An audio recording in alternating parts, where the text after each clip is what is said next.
Vous êtes bien sur Explorateur Crypto, le podcast intégralement dédié à la blockchain et aux crypto-monnaies. Je suis Stéphane, alias Cryptomédic, et j'ai créé ce format court intitulé Dose d'opium afin de répondre à toutes vos questions, mais aussi de vous apporter un maximum de clés pour pouvoir avec moi explorer l'univers des cryptos, des métaverses, des NFT et de la blockchain en général. Bon épisode! Bonjour et bienvenue dans ce nouvel épisode d'Explorateur Crypto. Aujourd'hui, je vais vous donner 5 conseils pour démarrer 2022 du bon pied si vous êtes nouveau dans le trading des crypto-monnaies.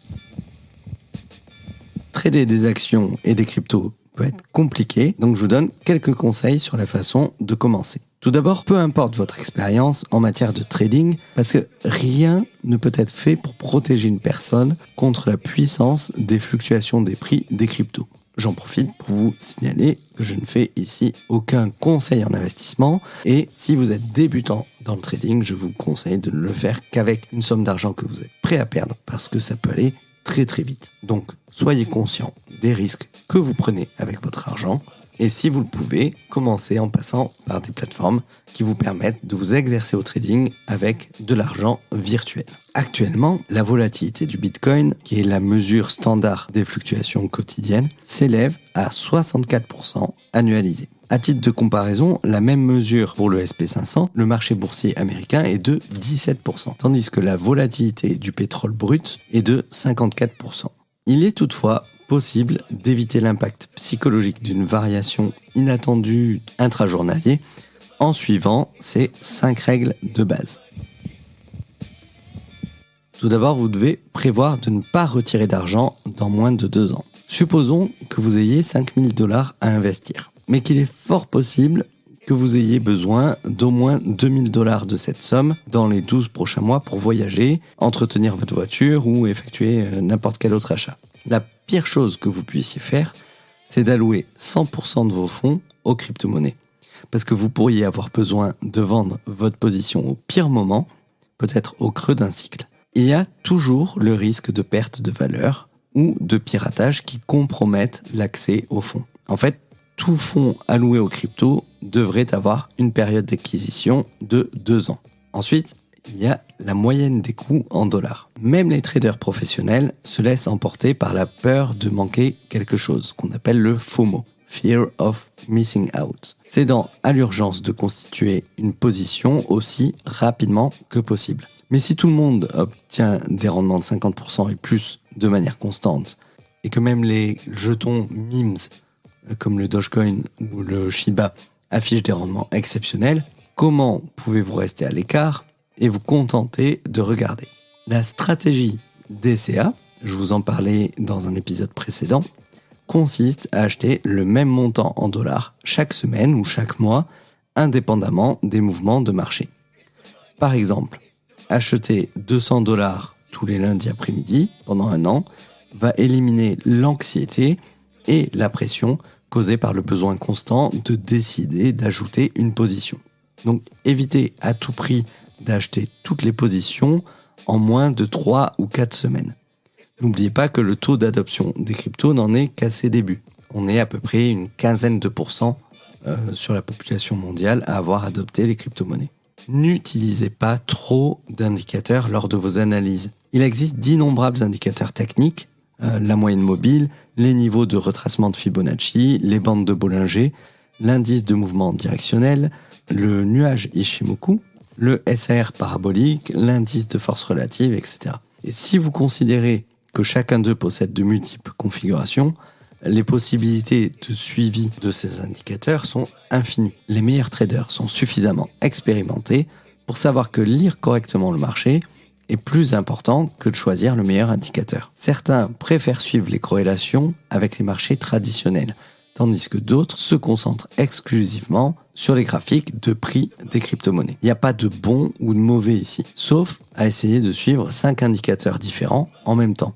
Les marchés sont dynamiques et surtout en crypto. C'est particulièrement vrai compte tenu de la rapidité avec laquelle les choses changent. Apprenez quand vous devez vous tenir à l'écart. Un jour ou l'autre, vous lirez le marché d'une manière incorrecte tout en trouvant des dips ou des altcoin season.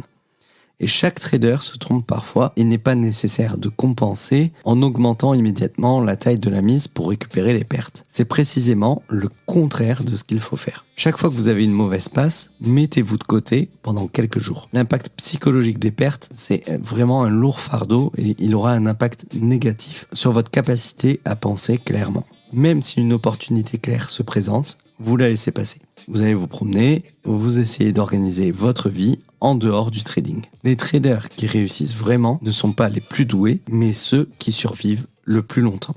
Continuez à investir dans les gagnants. C'est peut-être la leçon la plus difficile de toutes parce que les investisseurs ont une tendance naturelle à prendre des bénéfices sur les positions gagnantes. Comme je vous le disais tout à l'heure, la volatilité du marché crypto est très élevée. Donc viser un gain de 30% ne couvrira pas vos pertes antérieures ou futures. Donc au lieu de vendre des gagnants, les traders devraient en acheter davantage. Bien sûr, il ne faut pas négliger les données du marché ou le sentiment général. Mais si vos attentes restent haussières, alors envisagez d'ajouter à la position jusqu'à ce que le marché global signale une forme de faiblesse. En étant courageux et en conservant les positions les plus rentables, on finit par obtenir un gain de 3 à 500%, et ce sont des rendements que vous attendiez en entrant sur un marché aussi risqué. Donc n'ayez pas peur quand il se présente. Et enfin, toute règle est faite pour être transgressée. S'il existait une feuille de route pour réussir dans le trading de crypto-monnaies, de nombreuses personnes l'auraient déjà trouvée après tant d'années et les rendements s'estomperaient rapidement. C'est pour ça que vous devez toujours être prêt à enfreindre vos propres règles de temps en temps.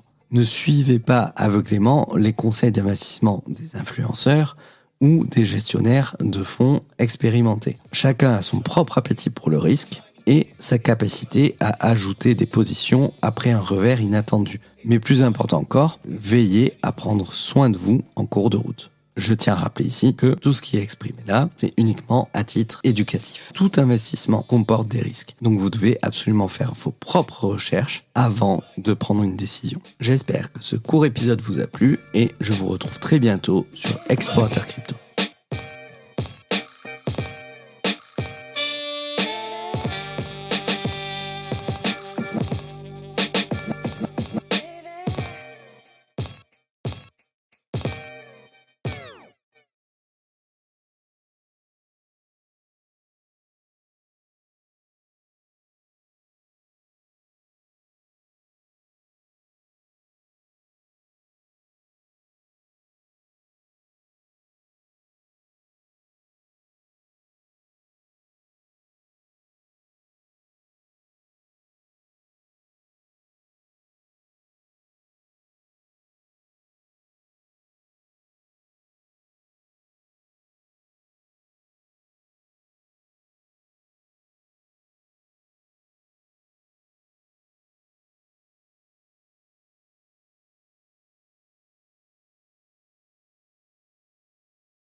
it's the money, it's the money, it's the money, yeah.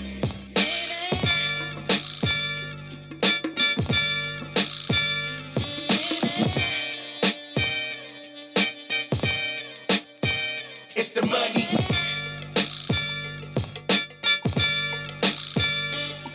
Money.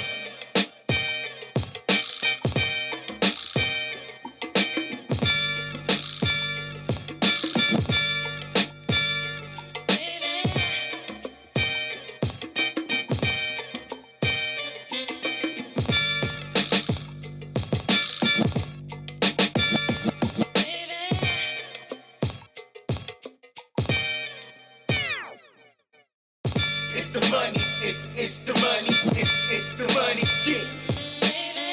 It's the money, it's the money, it's the money, yeah.